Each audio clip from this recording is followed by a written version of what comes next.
My father was a very exceptional man. He was entrepreneurial. So in addition to working, he always had a business, and he always said you had to have your own business. That you had to be in a position at any point to be able to walk away from a job, because you might be required to do something. So it's quite an example. You know, he was a successful man who remained in the community that he came up in. As he was doing better, my mom wanted to move to another neighborhood. And he said, no, you got to stay and you got to contribute where you are and be an example where you are and where you're from. So he was very devoted to working in the neighborhood, in the community, to volunteering in the church and all those things. So you knew. And he was like the stand-up man in the community. And, you know, and he taught us things. He's the reason why I work the hours that I work.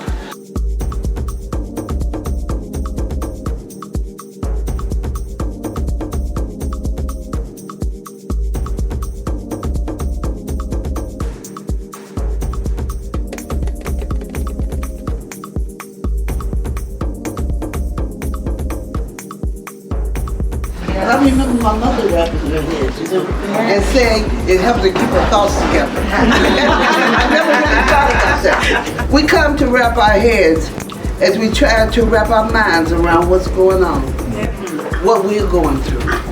We come together hoping we can get it together, vowing to stay together, because we've got to protect our heads. Our heads are spinning. Spinning around like we are losing our minds, but we can't lose with the stuff we use. That old black magic, that juju spirit, that primal urge, not just to live, but to try it. All this spirit is not to be contained, it is to be unleashed. Yes.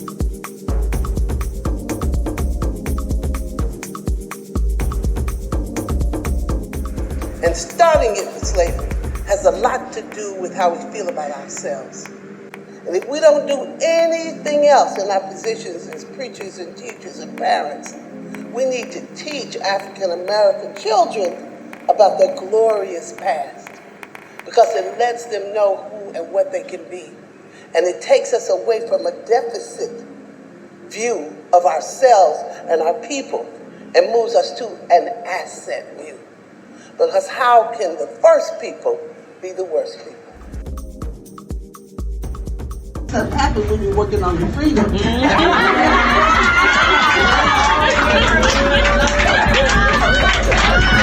hands have come up a lot of times on the way. Following the drinking board, making my way. I saw my example from Sojourner Truth. She ran away 20 years before I did. Tell it, Harry. I saw my example in others that came up after me, who wasn't afraid to pick up a gun if they needed to. Yes. Warrior queens, like Queen Nzina from Africa. Like later on, that girl Elaine Brown in the Black Panther Party. Well, yeah. You know, when the men's kind of fell off a little bit, she said, I got all the money and all the guns. Yeah.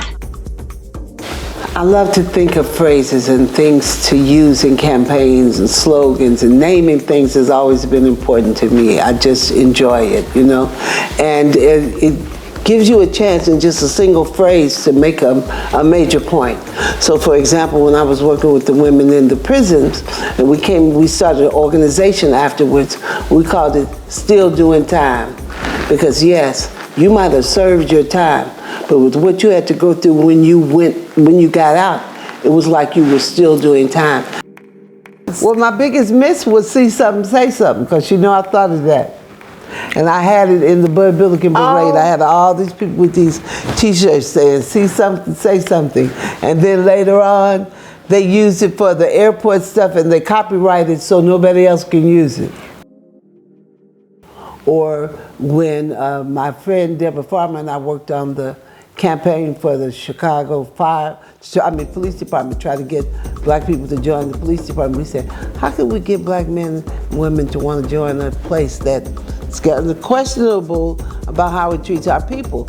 But we need some people who are like us to be in those positions. And so we said, be the change. Well, we started this campaign referencing another Chicagoan named Sam Cooke, when we said, bring it on home to us. So it's only fitting that we round out that circle with a Chicagoan by the name of Joe Williams, assisted by Count Basie when he said, you keep your New York joy, I'm going to Illinois just as fast as I can.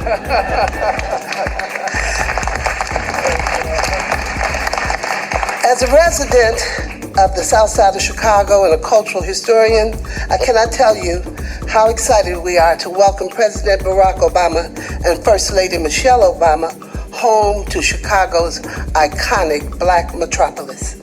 A community overflowing with assets, yet also in need of the catalytic engine the Obama Presidential Center will surely be. A community whose stellar history includes the Great Migration and the Century of Progress. A community that has been the birthplace of a host of major scholars, inventors, business people, and artists. A community that, despite its storied past, now suffers the effects of systemic neglect and disinvestment.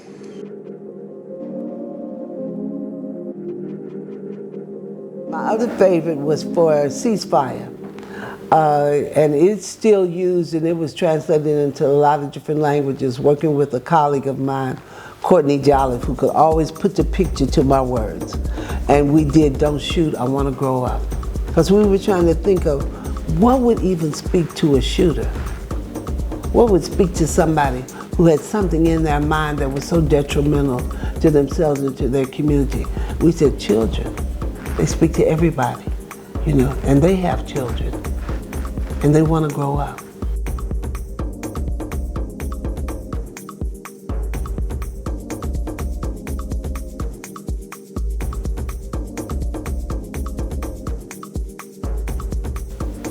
Well, I've been having a love affair with South Shore since I moved into the neighborhood.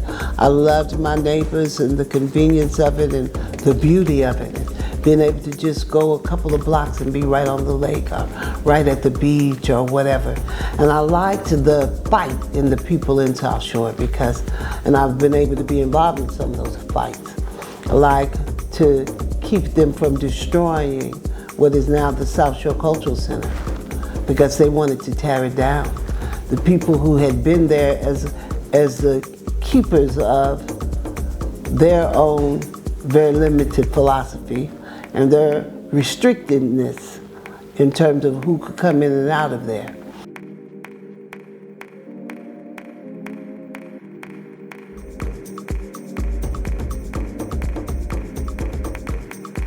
I just think about, I don't think about endings, I think about beginnings, new beginnings, and things that are always next. Next is my favorite word. What are we gonna do next? What do we do now, and what do we do tomorrow? We are informed by the past, but we don't live in it. So I'm just every day excited to be here, to be a part of everything that's going on right here in my community of choice, South Shore, which is a unique community in the world. We better understand it and hold on to it, okay? Because there's nothing quite like it in terms of African Americans in the community. There's a lakefront community in a major city in a city that was founded by a black man in the first place. All of those layers of things are just important to us in our being, you know, who we are, why we are. But if you find me another black community in a major city like Chicago, that's on the lakefront that has 3 yacht clubs, 2 golf courses, and all of the rest of that, you know, and just a brain trust of a human capital that is not to be compared anywhere in the country, then, you know, my advice is hold on to what you got.